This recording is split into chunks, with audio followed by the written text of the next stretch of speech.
আসসালামু আলাইকুম ওয়া রাহমাতুল্লাহ। নাহমাদুহু তাআলা ওয়া নুসাল্লি আলা রাসূলিহিল কারীম, আম্মা বাদ। ফাকাদ ক্বালা আল্লাহু তাআলা ফি কালামিহিল মাজিদ আল ফুরকানিল হামিদ, ইয়া আইয়ুহাল্লাযীনা আমানু সাল্লু আলাইহি ওয়া সাল্লিমু তাসলিমা। আল্লাহ রাব্বুল আলামিনের দরবারে অসংখ্য শুকরিয়া যে রাসূল আকরাম সাল্লাল্লাহু আলাইহি সাল্লামের প্রতি আল্লাহ এবং তার ফেরেশতারা দরুদ ও সালাম পাঠ করেন। তাই আমাদেরকে আল্লাহ বলেছেন, আয় আমার ইমানদার বান্দা, তোমরা আমার রাসূলের প্রতি দরুদ ও সালাম পাঠ করো। তাই বলি সাল্লাল্লাহু আলাইহি ওয়াসাল্লাম।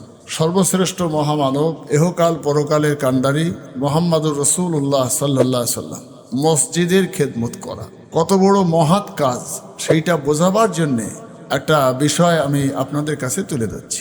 মসজিদ খোদার ঘর। আমরা দুনিয়ার মালিক মহাজনের ঘরদোর পরিষ্কার করি, মুছি, অফিস আদালতে কাজ করলে সেগুলো মোছামুছি করি।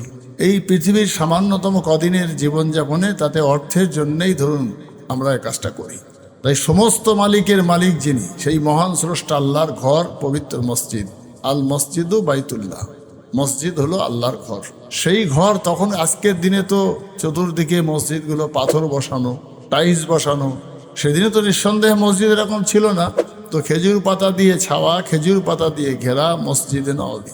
তো যখন রৌদ্র হতো, পাতাগুলো শুকিয়ে তার আগাগুলো ভেঙে চুরে পড়তো, আর মসজিদের ভিতরে যেন একটা জঞ্জাল হয়ে যেত, কন্টিনিউ ঝাটপাট দিতে হতো। তো রাসূল আকরাম সাল্লাল্লাহু আলাইহি সাল্লাম যখনই মসজিদে কখনই ঝাটপাট দিতে যেতেন, সাহাবীরা কেউ না কেউ ঝাঁটাটা নিয়ে নিতেন আর ঝাড়ুটা নিয়ে বলতেন, ইয়া রাসূলুল্লাহ, ইয়া হাবিব আল্লাহ, আপনি ঝাটপাট দিলে মানায় না। তাই হুজুরের সেই সুযোগ হতো না।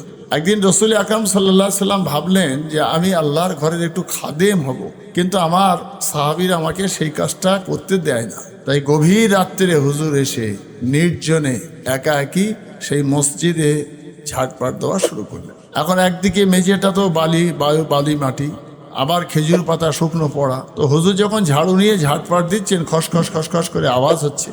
এমন সময় হযরত আবু বকর সিদ্দিক রাদিয়াল্লাহু তাআলা আনহু ভাবলেন যে আমি যখন মসজিদের খাদেম হতে যাই, তখন কেউ না কেউ আমার কাছ থেকে ঝাড়ু কেড়ে নেয়। তো আজকে আমি গভীর রাত্রে যাব, নির্জনে গিয়ে আল্লাহর ঘরে খাদেম হয়ে কিয়ামতের দিনে যেন উঠে বলতে পারি আল্লাহর কাছে যে আল্লাহ, তোমার ঘরের আমি খাদেম ছিলাম। তো সিদ্দিক একবার মসজিদের সামনে এসে যখন এই আওয়াজটা শুনলেন, ওটি একটু ভয় খেয়ে গেলেন। কি ব্যাপার, খসখস করে কেন, আওয়াজ হয় কেন? তো খুব মনটা ভেঙে পড়লেও সাহস ভরে বললেন যে কে মসজিদে? সরকার দো আলম বললেন যে আমি। হযরত সিদ্দিক আকবরকে ডাকলেন, হুজুর ঢুকলেন। ঢুকবার পরে বলছেন, ইয়া রাসূলুল্লাহ, ইয়া হাবিব আল্লাহ, এত রাত্রে আপনি মসজিদে? তা বলছেন, এই কাজটা করার জন্য আমি এসেছি যে যদি আল্লাহর ঘরে একটু খাদেম হতে পারি। দিনের বেলা তো তোমরা আমার সুযোগ দাও না। তা বাবা আবু বকর, তুমি কেন এসছো? সিদ্দিক আকবর বললেন, ইয়া রাসূলুল্লাহ, ইয়া হাবিবাল্লাহ, আমিও তো ওই জন্য এসেছি। আমার কেউ ঝাড় দিতে দেয় না, সবাই আমার কাছ থেকে ঝাড়ু নিয়ে নেয়। কিছুক্ষণ পর ওমরে ফারুক, কিছুক্ষণ পর উসমানে গনি, কিছুক্ষণ পর হযরতে আলী, মুআয ইবনে জাবাল, এরকম সাহাবীরা একের পর এক আসছেন। না সবার একই কথা যে হুজুর কি ব্যাপার? তো সবাই বলছেন, ইয়া রাসূলুল্লাহ, ইয়া হাবিবাল্লাহ, আমি এসেছি মসজিদের খাদেম হব বলে। অর্থাৎ আমরা যারা নামাজ কালাম পড়ি, সে সেক্রেটারি, সভাপতি, ইমাম সাহেব, মুয়াজ্জিন সাহেব, নায়েব ইমাম সাহেব, অনেক টাকা দান করা দাতা, এসব ভাবনা না ভেবে আমি গ্রামের নেতা, আমি গ্রামের মেম্বার, আমি অনেক উচ্চ পদের মানুষ, এসব না ভাবনা ভেবে সবার থেকে বড় যিনি, তিনি হচ্ছেন মুহাম্মদুর রাসূলুল্লাহ সাল্লাল্লাহু আলাইহি সাল্লাম। তাই তিনি যখন মসজিদের ঝাটপাট দিয়ে নেকি কামাবেন এবং আল্লাহর ঘরের খাদেম হবেন বলে গভীর রাত্রে এসে ঝাড় দিচ্ছেন কাউকে না জানিয়ে, তো সেই জন্যে মহান আল্লাহর পরে যার মর্যাদা, সেই নবীর এই খেদমতকে দেখে মহান আল্লাহ আমাদের প্রত্যেকটা গ্রামে, প্রত্যেকটা মহল্লায়, প্রত্যেকটা শহরে, পাড়ায় যে মসজিদগুলো আছে, সেগুলো সব যে আল্লাহর ঘর, সেই ঘরের খাদেম হওয়ার জন্যে কোন স্তরের মানুষ আমি কে, এই ভাবনা না ভেবে আমার রাসূলুল্লাহর আদর্শ নিজেদের মধ্যে ফুটিয়ে তুলে যখন যে পজিশনটা বুঝবে, সে যেন সেই কাজে যুক্ত হয়ে রাসূলুল্লাহর সঙ্গে ময়দানে মাহশারে দাঁড়াতে পারে। কেননা রাসূলুল্লাহ সাল্লাল্লাহু আলাইহি ওয়াসাল্লাম বলেছেন,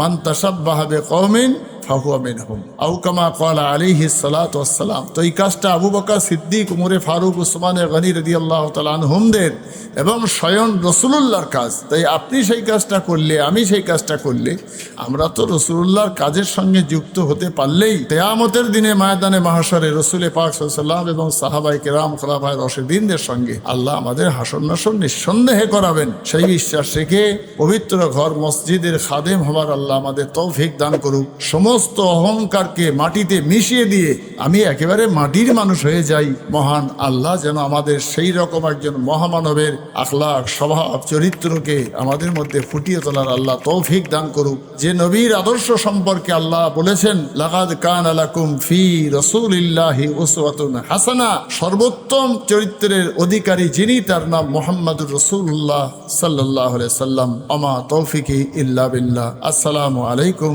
ওয়া রাহমাতুল্লাহ।